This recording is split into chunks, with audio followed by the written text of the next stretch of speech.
안녕하세요. 저는 남성교구 아멘 목장을 섬기고 있는 김학용 집사입니다. 부족한 가운데 이 자리에 서기까지 저는 자신도 없었고요. 그리고 많이 자신감이 없어서 많이 떨렸는데요. 그래도 하나님께서 저에게 지혜 주신 줄 알고 감사함으로 이 자리에 나왔습니다. 지금까지 저를 이 자리에 설 수 있는 그릇 만들어 주시고 제 길을 인도하신 주님께 다시 한번 영광 올려드립니다.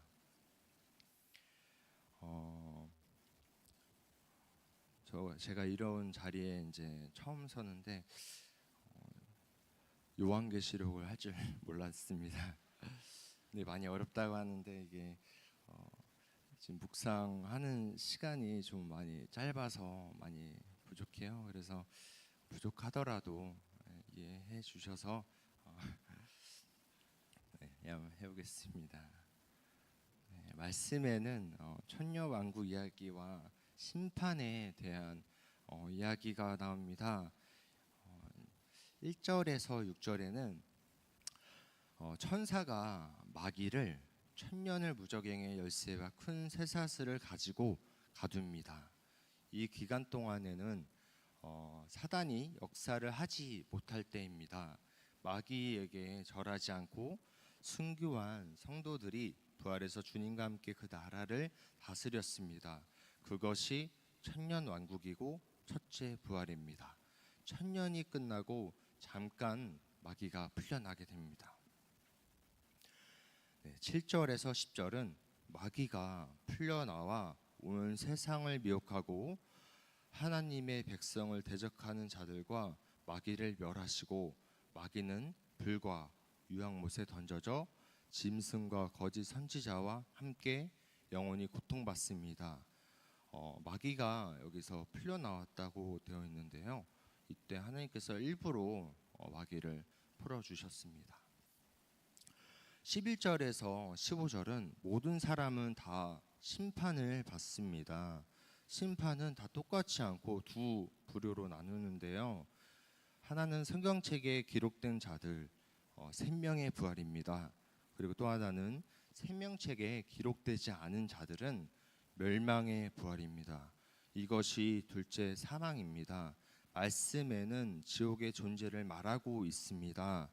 마태복음 10장 28절에도 몸은 죽어도 영혼은 능히 죽이지 못하는 자들을 두려워하지 말고 오직 몸과 영혼을 능히 지옥에 멸하실 수 있는 이를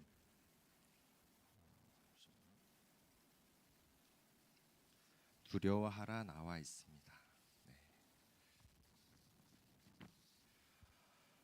많은 사람들이 지옥이 없다고 말하고 있습니다. 저희는 있다고 생각해서 그렇게 생각하는 사람들이 많지 않을 거라고 생각할 수도 있어요. 근데 정말 세상에는 무지함에 빠져서 그것을 모르는 사람들이 진짜 많이 있습니다. 하나님을 믿는 사람들도 하나님은 사랑의 하나님인데 지옥을 만드셨을 리가 없다고 책도 쓰신 사람도 있대요. 미국에 나왔다고 합니다. 그거에 베스트셀러 2위까지 했다는 책이 있다고 하더라고요. 그걸 보는 묵상하는 가운데 좀 신기하더라고요. 네. 그리고 말씀에는 정확히 나와 있는데 이제 이번에는 제 잠깐 친구 얘기를 하려고 합니다. 제 친구 중에 보선이라는 어렸을 때부터 이제 함께 놀면서 세상에 많이 같이 놀았던 친구인데요.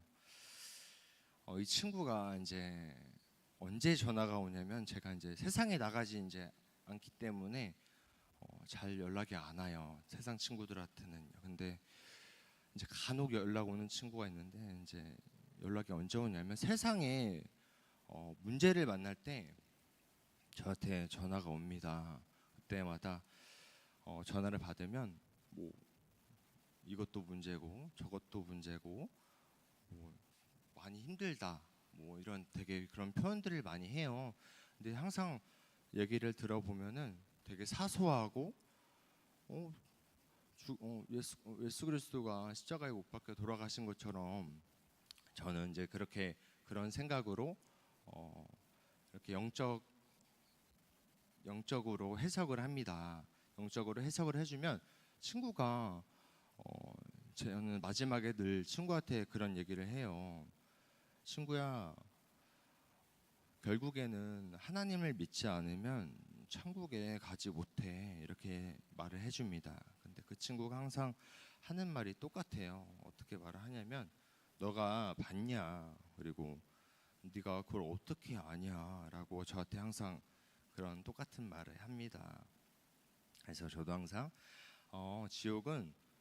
지옥이 있다고 성경이 말해주고 있어. 그리고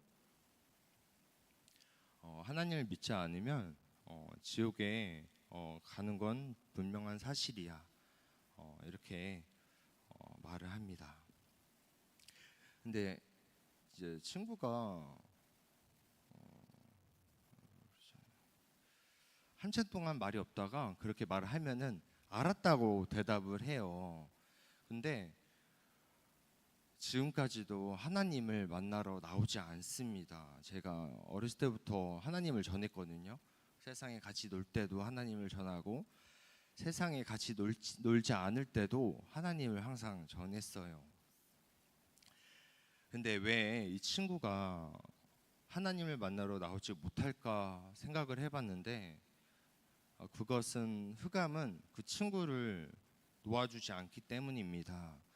결국 흑암은 지옥에 데려가는 것이 목적이기 때문에 세상의 달콤함에 빠져나오지 못하는 친구를 보고 항상 마음이 아픕니다. 네. 그럴 때마다 이제 기도를 많이 해주고 있어요. 네. 구원될 수 있도록. 기억이 나신다면 그 이름이 백보선인데 같이 한번 기도해 주세요. 그리고 말씀에는 생명책에 기록된 사람과 그렇지 못한 자들이 나옵니다. 주일에 교회 나간다고 하나님을 믿는다고 무조건 천국에 들어가지는 않습니다. 잠깐 간증하고 마칠 건데요. 제가 이제 말씀을 묵상하면서 찔림을 많이 받았어요. 어떤 찔림을 많이 받았냐면, 생명책에 기록된 자들은 그 안에 생명이 있대요. 그 안에 생명이 있어요.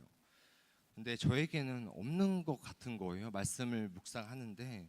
그래서 어떤 말씀들을 받는지 제가 준비를 했어요. 그래서 한번 읽어보겠습니다. 요한일서 5장 12절에는 아들이 있는 자에게는 생명이 있고 하나님의 아들이 없는 자에게는 생명이 없느니라. 마태복음 7장 21절 말씀, 나더러 주여 주여 하는 자마다 다 천국에 들어갈 것이 아니요 다만 하늘에 계신 내 아버지의 뜻대로 행하는 자라야 들어가리라. 마태복음 7장 23절 말씀, 그때에 내가 그들에게 밝히 말하되 내가 너희를 도무지 알지 못하나니 불법을 행하는 자들아 내게서 떠나가라 하리라. 마태복음 5장 20절 말씀, 내가 너희에게 이르노니 너희 의가 서기관과 바리새인보다 더 낫지 못하면 결코 천국에 들어가지 못하리라. 누가복음 10장 20절 말씀은, 그러나 귀신들이 너희에게 항복하는 것으로 기뻐하지 말고 너희 이름이 하늘에 기록된 것으로 기뻐하라 하시니라. 아멘. 이 말씀을 보는데요, 성경책에 기록된 자녀들은 그 안에 생명이 있습니다. 생명이 있는 자녀들에게는 불법을 행할 수가 없대요. 그 안에 생명이 있으면 나쁜 짓을 하고 싶어도 나쁜 짓을 할 수가 없대요. 오직 하늘에 쌓는 데 소망을 둔다고 합니다. 이제 말씀 묵상하고 그렇게 생각을 하니까 그 자리에서 눈물로 회개하였습니다. 지금도 이제 눈물이 날 것 같은데요. 소망을 이제 하늘에 두며 하루하루 기쁨이 넘치는 겸손의 자녀가 되어지고 있음을 감사하게도 드립니다. 참 희한하게 이런 이제 앞에 설 때마다 제가 이제 눈물이 좀 많아요. 평소에는 많지 않은데 희한하게 이런 자리에 서면은 뭔가 감화 감동을 많이 주시는 것 같습니다. 어렸을 때는 생각해 보면 찬양 부르면서 그렇게 오열을 했다고 하더라고요. 안타깝게도 사진이랑 영상은 없는데요. 그런 저를 볼 때면 어떻게 보면 부끄럽기도 한데 어떻게 보면 감사하기도 해요. 이런 자리에 서서 이제 눈물이 난다는 것은 그만큼 하나님께서 내 안에 생명이 있다고 생각이 합니다. 지금이 우리 4분이네요. 왜냐면 얼마 안 남았을 것 같은 거예요, 시간이. 근데 벌써 끝날 시간이 됐습니다. 다행입니다. 네, 마지막으로는 저에게 주시는 말씀이라 생각하고 묵상을 하였는데요. 6장 20절 말씀, 오직 너희를 위하여 보물을 하늘에 쌓아두라. 거기는 좀이나 동록이 해하지 못하며 도둑이 구멍을 뚫지도 못하고 도둑질도 못하느니라. 아멘. 이상으로 말씀을 마치도록 하겠습니다. 감사합니다.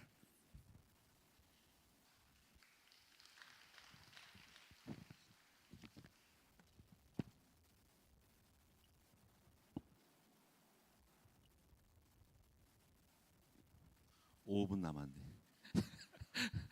우리 다시 한번 박수하도록 하겠습니다. 처음으로 등극을 해서 말씀 전하는데 걔가 또 계시록이야. 야, 그 보통 사건이 아니에요. 근데 어떤 말씀이 제가 떠오르냐면은 몇 가지가 있는데 그거를 할게요.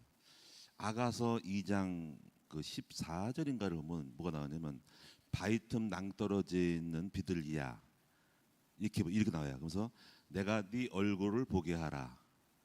네 목소리는 부드럽고 네 얼굴은 아름답구나 말씀하거든요. 내가 그 말씀이 딱 떠올랐어. 얼굴이 아름답고 잘생겼다 이거죠, 그렇죠? 첫 순간에 목소리가 부드러워. 와, 딱 사역자 스타일이야, 그렇죠? 또 듣고 싶죠, 보고 싶죠. 바이튼 낭떠러지. 근데 바이튼 낭떠러지에 숨어 있어. 두려워 떨어서. 그 말씀이 딱 떠오르는데요. 이야, 우리 김하경 집사님을 계속적으로 보고 싶고 듣고 싶고 바이튼 낭떠러지에서 보호하고 싶어, 그렇죠? 자, 그래서 제가 볼 때 목소리 톤도 그렇고 패턴이 아주 사역자 체질이야. 앞으로 나와서 말씀을 전하면요 진짜 은혜가 잘 될 것 같아. 할렐루야. 그리고 뭐가 있냐면 또 그 부인이 있습니다. 부인이 최미라라는 집사님인데요. 이 생각이 들었어. 난 아내 말만 잘 들으면 성공한다. 왜냐면요 아내가 잘 세운 거야. 우리 최미라 집사님이 잘 세웠어. 근데 문제가 뭐냐면 남편들은 순종을 잘하면 돼. 그것이 이제 무시당하는 게 아니라 남편이 복받는 길은 아내의 말에 순종하는 거야. 거기서 제가 볼 때 남편이 오늘 이 자리까지 와고 많은 부분에 부족한 점들을 코칭해서 왔다는 거죠. 할렐루야. 근데 오늘날의 남편들은 말을 안 들어먹어. 그러니까 이제 불행이 오는 건데요. 여러분이 말 잘 듣는 남편을 됐으면 좋겠고, 또 하나가 뭐냐면요, 우리 아내들은 꿈을 꿔. 어떤 꿈을 꾸냐면요, 우리 남편이 사역자가 되게 하는 거, 그 꿈을 꾸셔야 돼요. 사역자가 되면요 사역의 어떤 그 무게감과 사역 속에서 세상으로 나가시는 확률을 줄입니다. 세상 남자들은요 틈만 나면 세상으로 나가려고 그래요. 그게 있어요. 꿈틀거려요. 근데 그걸 원천 차단해야 되는데 사역자로 키우면요 둘 중에 하나야. 나가든지 안 나가든지 일단은 사역자로 등극시키면요 그 거룩한 싸움 속에서 세상에서 나가는 길을 막을 수가 있습니다. 그것이 남편을 지키는 길이라는 거죠. 할렐루야. 그래서 오늘 여러분들이 저희 큰나무교회의 특징은 저는 이 생각 항상 모든 평신도가요. 저는 훌륭하다고 생각을 합니다. 왜 우리가요 말씀만 듣기만 하고 수십 년 동안 듣기만 한다는 거예요. 나 그게 굉장히 안 좋다고 생각을 해요. 근데 또 밖에 나가 말 잘하거든요. 정치 얘기 잘하죠. 뭐 또 뭐 여러 가지 얘기를 잘합니다. 근데 앞에만 쓰면 못해 그거를 다 뒤집어 버려야 돼. 그래서 여성이고 남성이고요. 요즘은 거의 다가 고졸 이상이고 대졸 이상입니다. 말 잘합니다. 똑똑합니다. 그들의 능력을 발휘시켜 주는 것이 중요하다고 생각을 해요. 그래서 사역자로 다 등극시켜 가지고 하나님의 일꾼으로 말씀 사역자로 만들어주면은요, 그것이 하나님 나라에 굉장히 유익이 되고 교회가 성장하는 비결입니다. 그래서 모든 평신도를 제자화시킨다. 그리고 남성들은 목자가 되라는 거죠. 이것이 제 컨셉이고 비전이라는 거죠. 그래서 우리 여성들은요 꿈을 꾸셔야 됩니다. 우리 남편이 사역자가 되도록 기도를 하셔야 되겠다. 기도 제목을 정하고. 근데 이걸 갖다가 막바로 그렇게 뭐 남을 비교하면서 하면은 빰딱이 맞습니다.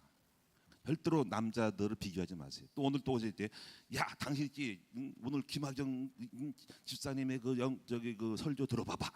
당신이 왜 이렇게 못했다가는 미련한 여자들인 거야. 남자들은요 절대로 비교하면 그렇게 말하면요 절대로 안 한다고. 남자들은요 거꾸로 가요. 그러니까 그렇게 하지 말고 이렇게 칭찬해. 남하고 비교는 하지 말고 암시를 줘. 암시. 야, 내가 보니까 당신은 정말 훌륭한 사람 같고 앞으로 하나님 말씀을 전하면 되게 잘할 것 같아. 그 복 받을 것 같아라고 한번 던져줘. 그리고 넘어가. 좀 이따 밥 먹다 보니까 야, 당신은 정말 하나님 말씀하기를 당신 정말 큰 일꾼 될 것 같아. 하나님 전도자가 되라고 그런 마음이 자꾸 오네. 왜 그런지 모르겠네. 그래서 넘어가. 그게 뭐죠? 그게 암시라는 거야. 암시가 뭔지 아십니까? 미래에 대하여 던져주는 거야. 미끼를 던져주는 거야. 근데 남자들은 그 말을 들으면요, 다 그 마음에 남아. 내가 사역자가 되라고, 하나님 일꾼이라고 절대로 안 넘어갑니다. 그게 지혜인데요. 암시를 줘. 암시. 아들에게도 던져줘 그냥. 앞으로 너는 앞으로 하나님 일꾼을 쓸 것 같은데 넘어가. 근데 거기서 막 잡아먹으려면요 도망가니까요. 그러지 말고 암시를 주라는 거죠. 오늘 또 작전 개시를 하시기 바랍니다. 오늘부터 남편에게 가서 여보 당신은 정말 하나님 큰 일꾼 될 것 같아. 다 그럼 넘어가 그냥. 더 이상 말도 하지 마라. 그러면 남아. 내가 무슨 일꾼이지? 그 다음에 근데 하나님 말씀하기를 당신이 말씀을 잘 전할 것 같아요. 어떻게 그렇게 당신 말을 잘하냐? 그 말을 가지고 쓰면 큰일 날 것 같아. 넘어가. 자꾸 두 개가 쌓였어. 나중에 성령 감동돼가지고 꿈에 나타납니다. 하나님 말씀 전하는 사람으로. 지혜가 있어야 되는데 여성들의 실패는 뭐냐면 너무 급해가지고 그걸 뒤집어 나가니까 물고기가요 확 잡으니까 도망가는 거예요. 그게 바보 같은 짓인 거예요. 할렐루야. 딱 시간 됐네. 그리고 또 한 가지만 더 말씀드릴게요. 처음에 나와서 말씀을 잘 전하는 방법이 있어요. 바로 그것은 뭐냐면요. 설명하려고 하지 말고 스토리를 말해야 돼요. 스토리가 뭐냐면요. 스토리는 자기가 경험했던 이야기 있잖아요. 어떤 이야기, 스토리 간증 이걸 하면 시간 다 때울 수가 있어. 그리고 떨지 않고 자기가 경험했던 일 때문에 말을 잘할 수가 있어요. 근데 설명하려면요 설명에 꼬여가지고 저 진땀이 나면서 이 설명이 맥히는 잘했는지 몰라가지고 헤매닥들 치는데요. 스토리는요 자기가 경험한 어떤 간증, 옛날 이야기. 아까 지금 우리 저 김학규 목사님이 컨셉을 잘 잡은 거야. 아까 친구 간증하면서 한 5분 갔어, 3분이가 갔어. 자기 간증하면서 한 2, 3분 갔고 시간 다 됐어. 그리고 전체를 보면 잘한 거야 이게. 근데 이걸 간증을 안 하고 그런 스토리를 안 하고 자기 설명하려면요 설명이 힘든 거고 설명 그거 하면 진땀 빼고 내가 뭔 말인지 몰라. 그래서 아주 컨셉을 잘 잡았다. 그러니까는 뭐요? 여러분 처음 오시는 분들은 말을 잘 못하게끔 떨지 말고 이야기를 하라고. 이야기. 내게 경험했던 이야기를 딱 하면요. 세 것만 딱 하면요. 내 얘기도 좀 하고 친구 얘기도 하고 성경 이야기도 하고 어떤 책에서 본 것도 얘기하면요. 시간 딱 지나갑니다. 그리고 딱 하고 내려오면 끝나는 거야. 그래서 첫 무대를 그렇게 등극시키고 그다음에 좀 여유 있을 때는 조금 설명도 붙이고. 근데 무조건 간증하지 말고 어떤 의미를 말하고 의미에 대한 다른 간증을 찾아서 하라는 말인 거죠. 할렐루야. 6시 2분입니다. 기도하겠습니다.